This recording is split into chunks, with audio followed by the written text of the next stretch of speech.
Hello friends, ഇതാണ് മേഴ്സിലീസ് cafe. ഇത് തുടങ്ങിയിട്ട് അധികം നാളായിട്ടില്ല. അതുകൊണ്ട് തന്നെ പോവാൻ വേണ്ടി വെയിറ്റ് ചെയ്തിരിക്കുകയായിരുന്നു. പിന്നെ ക്രിസ്മസും ന്യൂ ഇയറും പെരുന്നാളൊക്കെ ആയിട്ട് പോകാൻ പറ്റിയിട്ടുണ്ടായിരുന്നില്ല. ഇപ്പോഴാണ് സമയം കിട്ടിയത്. അവിടുത്തെ ഇന്റീരിയറൊക്കെ കാണാൻ അടിപൊളിയായിരുന്നു കേട്ടോ. പിന്നെ എന്താ ഓർഡർ ചെയ്യേണ്ടതിനുള്ള കൺഫ്യൂഷനിലായിരുന്നു. അതാണ് ഈ പേജൊക്കെ മറിച്ച് നോക്കുന്നത്. അങ്ങനെ അതിൽ നോക്കി കണ്ടുപിടിച്ച ഒരു മാംഗോ സ്പ്ലാഷ് ഓർഡർ ചെയ്തു. കുറച്ച് കത്തിയാണോ എന്നൊരു സംശയമില്ലാകില്ല. എന്തായാലും ഐറ്റം കിടുമായിരുന്നു കേട്ടോ. നല്ല ടേസ്റ്റ് ഉണ്ടായിരുന്നു.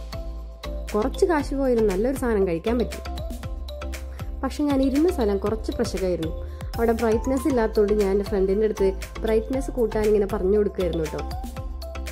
അത് കഴിഞ്ഞാണ് അതിൻ്റെ ഉള്ളൊരു സേമിയ കണ്ടത്. അതാണെങ്കിൽ കിട്ടുന്നില്ല. ഞാൻ അതെടുക്കാൻ കുറച്ച് കഷ്ടപ്പെട്ടു. ഇത് മാത്രമേ ഞങ്ങൾ സ്പെഷ്യലായിട്ട് പറഞ്ഞുള്ളൂ കേട്ടോ. ബാക്കിയൊക്കെ നമ്മുടെ വെറൈറ്റി ഐസ്ക്രീം സ്കൂപ്സ് ആണ് കേട്ടോ പറഞ്ഞത്. എല്ലാം ടേസ്റ്റ് ഉണ്ടായിരുന്നു കേട്ടോ. അവിടെ നിന്ന് നേരെ വിട്ടത് തൊട്ടടുത്തുള്ള ടർഫിലാണ് കേട്ടോ. അവിടെ നല്ല അടിപൊളി സ്നാക്സുകൾ കിട്ടും. പിന്നെ മധുരമൊക്കെ കഴിച്ചാലേ ഒന്ന് മാറ്റി പിടിക്കാന്ന് വെച്ച് ഞങ്ങൾ കുറച്ച് സാധനങ്ങൾ ഓർഡർ ചെയ്തു. ഒന്നും പറയാനില്ല, കിടു. പിന്നെ ചായ ഒക്കെ കുടിച്ച് ഞങ്ങൾ വർത്താനൊക്കെ പറഞ്ഞ് പിരിഞ്ഞു.